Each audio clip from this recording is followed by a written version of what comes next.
la Relatoría de Libertad de Expresión. En la Relatoría de Libertad de Expresión están las distintas recomendaciones que Naciones Unidas, tanto Naciones Unidas como la Organización de Estados Americanos, ha hecho al Estado de Honduras para poder brindar a los comunicadores sociales, para poder brindar a los periodistas, a los y las periodistas, un ambiente mínimo de ejercicio de su profesión, que no solo tiene que ver con el tema del ataque, de la muerte, tiene que ver con el tema de la tergiversación de la verdad, tiene que ver con el ocultamiento de la verdad y tiene que ver con la adversidad con la que se enfrentan los periodistas que quieren publicar la verdad, porque sencillamente no gusta. En ese sentido, voy a hacer algunas acotaciones en relación, algunos apuntes en relación a estas libertades, que lógicamente tienen que ver con el ejercicio de sus trabajos. Uno, el derecho a la verdad sigue siendo una quimera en el país, algo inalcanzable, algo que aspiramos, pero que parece que no es posible alcanzarlo. El derecho a la verdad, lógicamente, es un derecho humano fundamental, es el derecho de cualquier persona, de cualquiera. No estamos hablando ni siquiera de la prensa, es que el derecho a la verdad es un derecho humano mío. Yo tengo derecho a la verdad de mi cónyuge, tengo el derecho a la verdad de mi amigo, tengo el derecho a la verdad de mi empresa, tengo el derecho a la verdad de cualquier cosa que me concierne como ser humano. Si parto de ese elemento, al verlo en el entorno social, lógicamente el derecho a la verdad está íntimamente vinculado a la vida, que no debería ser una quimera porque es un derecho humano en esencia, sobre la cual se erigen las sociedades fuertes. Nada se sostiene sobre la mentira, sobre la manipulación de la verdad. Nada se sostiene allí, pero sí se construyen sociedades fuertes en función de la verdad, sí se construyen democracias fuertes en función de la verdad y sí se encuentra justicia cuando la verdad se da. Y el intermediario entre la verdad que la población quiere saber y los gobernantes o cualquier otros actores políticos, económicos y sociales del país, los liderazgos sociales y económicos del país, el intermediario es el periodista, la periodista, el comunicador, la comunicadora social. ¿Qué responsabilidad enorme hay entonces de parte de ustedes? ¿Ustedes serán los que en el camino cambiarán la verdad? ¿Serán ustedes que al redactar el momento la nota de prensa cambiarán la verdad por una cosa distinta? ¿Serán ustedes los que llevarán un mensaje de mentira y construirán un país realmente deformado? ¿Qué es lo que vamos a transmitir? Y en ese elemento de transmisión estamos en una sociedad que está en una evolución, diría yo, en una dinámica social muy importante en todos los tiempos. En más de 123 años de democracia que el país tiene, en ningún momento de la historia hemos estado viviendo un momento como el que hemos visto en los últimos años, donde la prensa se ha visto, el periodista, la periodista, se ha visto obligada a tener una postura, obligada. No recuerdo exactamente ahora quién invoca este hecho que dice que en los momentos difíciles de la vida, quien no toma una postura, realmente está de parte de aquellos que generan el mal. Entonces, en ese sentido, creo que los elementos superiores en relación a estar vinculados a la verdad como un derecho humano, lógicamente fortalece las sociedades. Pero hoy en nuestro país, quien diga la verdad, quien luche por lo justo, es un enemigo público al que hay que liquidar. Y liquidar no significa solo matar. Un amigo me decía, los fantasmas no existen, Wilfredo, pero dan miedo. Es decir, a veces nosotros nos hacen creer algo que nos da miedo, nos da terror, y generan una lucha en nuestro pensamiento, en nuestros temores, y trabajan sobre nuestra mente.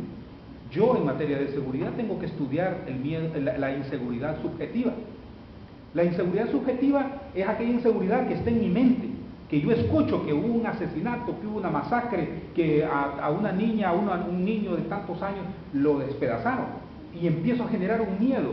Por eso es que también el gobierno empieza a trabajar también en la mente de la gente, y allí entonces oculta la verdad a la prensa, y allí tergiversa la verdad a la prensa. Ese es un ejemplo de cómo la verdad se puede tergiversar, pero también cuando hay un periodista que quiere decir la verdad sobre un hecho particular, y la verdad va a generar lógicamente un golpe muy fuerte de estos grupos, entonces en cualquiera de sus manifestaciones, sea los temas políticos, los temas económicos, incluyendo en algún momento los temas sociales. En Honduras incluso nuestra oficina está haciendo estudios sobre la vinculación de líderes sociales al crimen organizado. Entonces la pregunta es, ¿en qué se convierte un periodista, un comunicador social, cuando se apega a la verdad? Se convierte en ese enemigo público que hay que liquidar, como les decía yo, no solo asesinándolo, sino quitándole su trabajo, sino no dándole pauta. Es una cosa que parece pequeña, no hay que pautar con ese programa determinado. Y empieza a generar, entonces mira, te va a ir si no me le des una cuenta bancaria a ponémele todas las trabas que querrás, no me le des el préstamo a o en la escuela incluso se empieza a generar un ambiente muy complicado.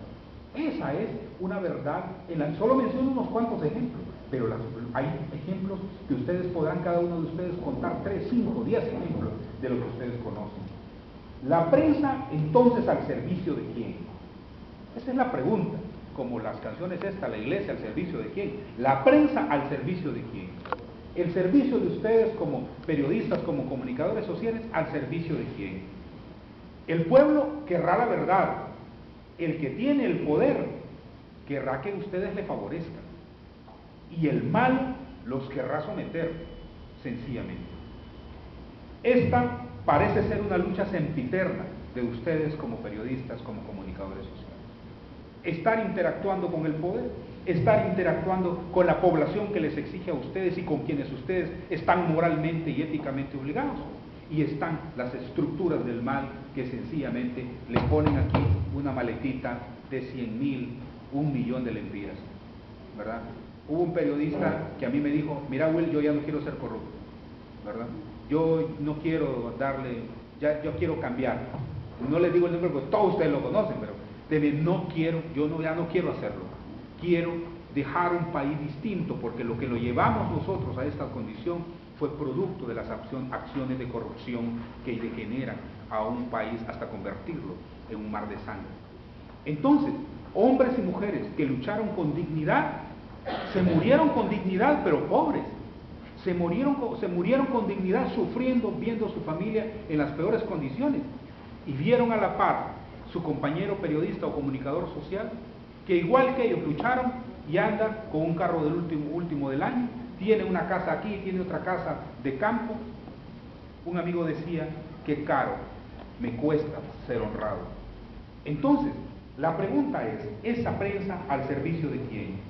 Si está puesta a disposición del pueblo. Esa lucha sempiterna en la que constantemente, como periodista honrado, como comunicador honrado, tiene que decir que tiene una obligación profunda con la verdad, porque es un tema fundamental del derecho a la vida, es un tema fundamental de derechos humanos. Caminos trazados estarán allí, como todo, entre el bien y el mal, donde él o la periodista decide qué hacer con su vida, hacer lo correcto o lo incorrecto, donde quizás lo incorrecto les ofrece una vida mejor a muchos.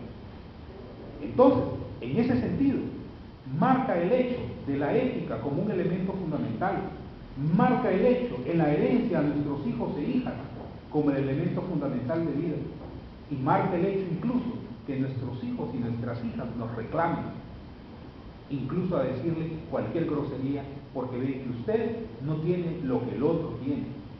Entonces mi mamá y mi papá es un perdedor, una perdedora. ¿Y qué haces con eso, con la ética? ¿Y qué haces con lo correcto? ¿Se come, se vive con eso? Pues se vive con dignidad y se duerme bien.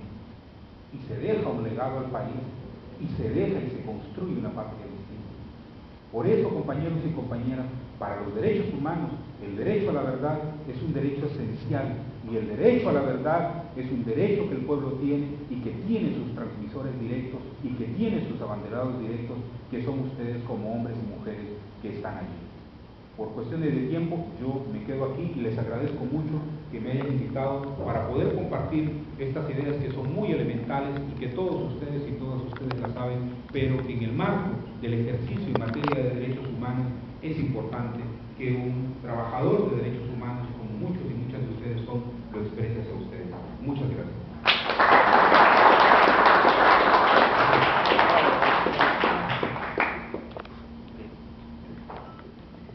Bueno, queremos agradecer entonces a Wilfredo Méndez, ¿verdad? exposición que nos ha hecho referente a grandes rasgos sobre la situación de derechos humanos en el país. Y esto lo hacemos con la finalidad porque al final de la tarde entonces estaríamos trabajando en un pequeño plan de acción, pero necesitamos, como decimos nosotros comúnmente, bañarlos sobre cómo está la situación en el país, aunque obviamente